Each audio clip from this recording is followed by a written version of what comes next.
things of that nature. So did you have any illusions when the Germans marched in? When the Germans marched in, we didn't have any illusions what was going to happen to us. We pretty well knew, because the next day after the conquest of Lodz, as a matter of fact, that was the day that they conquered Poland, except for one spot there where the Poles fought back. But Poland was taken in one day. The next day, they, with the help of many Poles who learned quickly to say Jude, pointing the finger at a Jew that they knew, were able to catch some people for forced labor, loaded them up on trucks, put them up and took them to work for the day. That usually happened at 7, 8 o'clock in the morning.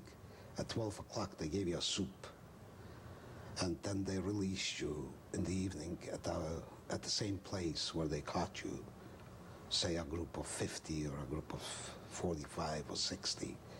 They released you and you went home. What kind of work were you doing? Digging ditches, cleaning up sewers, all kinds of menial work. Women were caught as well on separate trucks and taken to do similar work to what the men were doing. This actually continued. That was a daily procedure, that people were caught in the streets for forced labor. How did the Germans show you they meant business right from the beginning? Well, by rounding up people for no good reason and taking them to forced labor. That's one way of showing it. The next thing was cutting of beards and of the religious Jews, of which we had quite a community. You know, we had 170,000 Jews in Lodz alone, and the Orthodox community was quite large. There were tremendous things happening to Jews in the streets, like beatings and cutting of beards and other kinds of just inhuman behavior to a fellow man. Were there any executions? The third or fourth day, when the Germans marched in, on the Balata Rink, which almost faced our house, they hung 7 people with tablets on them, Ich bin ein Jude, which means I am a Jew. That was just to show an example to the others that they better behave. Those people were not selected by any means. They were just caught in the street and hanged for no reason at all. And how did people live? The people lived in terror. That's just about the best explanation I can give. Those who were able to hide out when there was, for instance, a roundup for forced labor, those who were able to hide in some hallway were not caught that day. They were saved for the day. The next day they were on. So it was a matter of who is going to be next to be caught for the forced labor. And some never returned. We don't know why. We never found out about those who never came back. But we have a good idea what happened, probably some resistance during the work, and those people were eliminated immediately. The Poles were no help either. They collaborated, most of them. We had some Polish friends who tried to help. We had some German friends that tried to help. One of my friends that played with me, a musician, came in a German SS uniform and warned my family to please leave. Of course, there was no way. They were too far in, and we were too oppressed at the time already. It was mental anguish as well.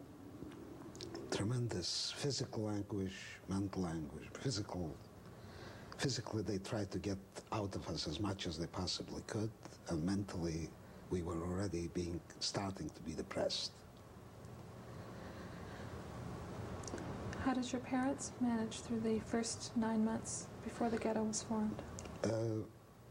We lived from day to day.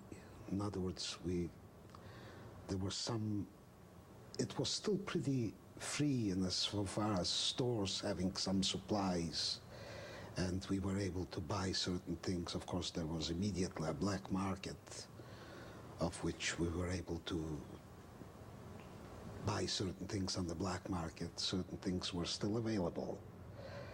And we managed to carry ourselves through.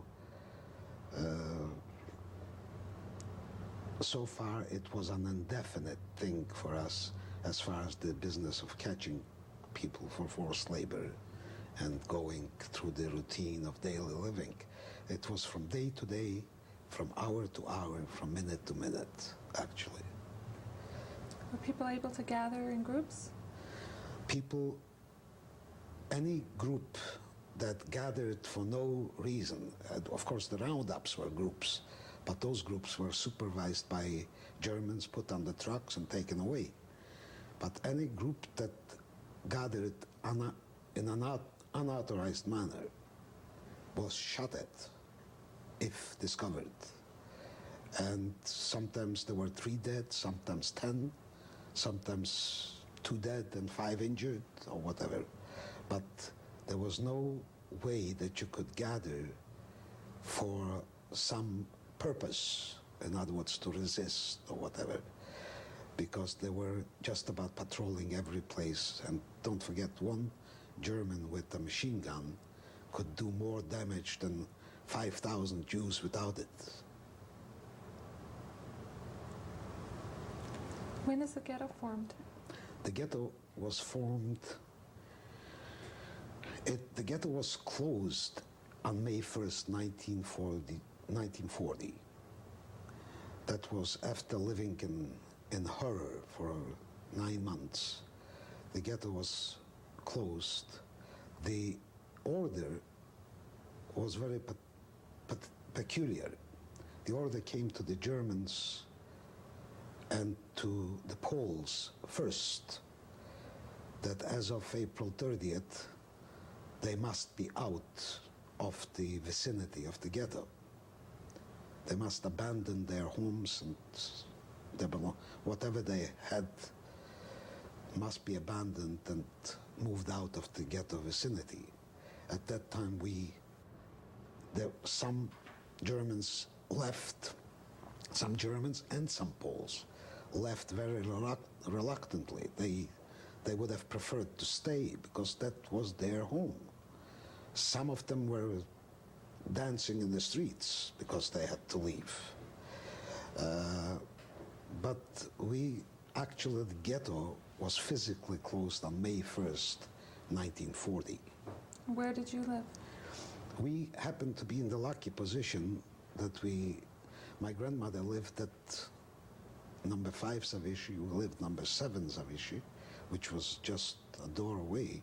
We had a beautiful apartment, which we had to give up in order for some people, because the influx from outside of the ghetto of Jews was so tremendous that we had to give up our apartment and move in with our grandmother.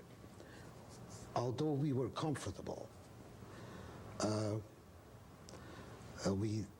there are some other people moved into our apartment, probably about 6 or 7 families, because we had a big place.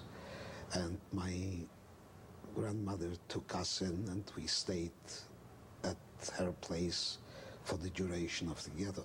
And how long were you in the ghetto? We were in the ghetto from May 1940 until about the beginning of August 1944.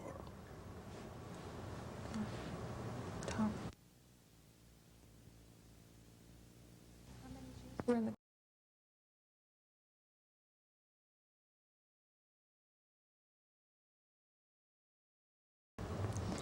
How many Jews were put in the ghetto when it was formed? When the ghetto was formed, about 170,000 or thereabouts were enclosed in that area, in the ghetto area. Many of those Jews were professional people, many honest people. They lost everything on the side.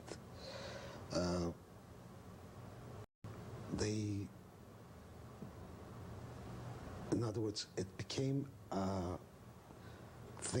the ghetto became one big Jewish community. And a Judenrat was established, and the Judenrat was supposed to be dictating policy in cooperation with the German authorities.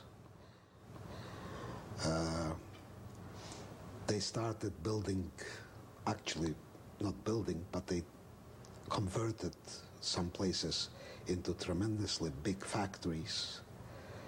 Everyone that had a work card had a food card. People that did not work did not have food cards. The food was mostly ersatz, which is artificial this, artificial that. Very little nourishment. And at first it was not too bad. It was ample, and we weren't caught to go to work. In other words, we were willingly going to our assigned positions in certain factories. My mother worked in the straw factory, my brother worked in a shoe factory.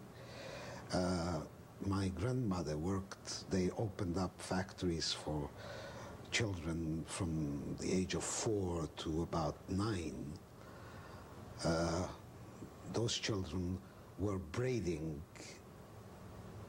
little pieces of braids out of rags, tearing rags into strips, braiding them. Then those bales were sent to a factory that was making carpets out of it.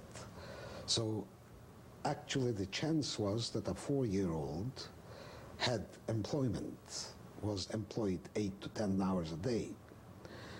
There were some schools, the Jewish community tried to preserve some schools within the ghetto. That fizzled out after about a year. Some kids were going to school as well, but those hardly had any. They were able to manage to share with the ones that were working their bread, their food cards. In other words, it was a circulating food card. The food was scarce.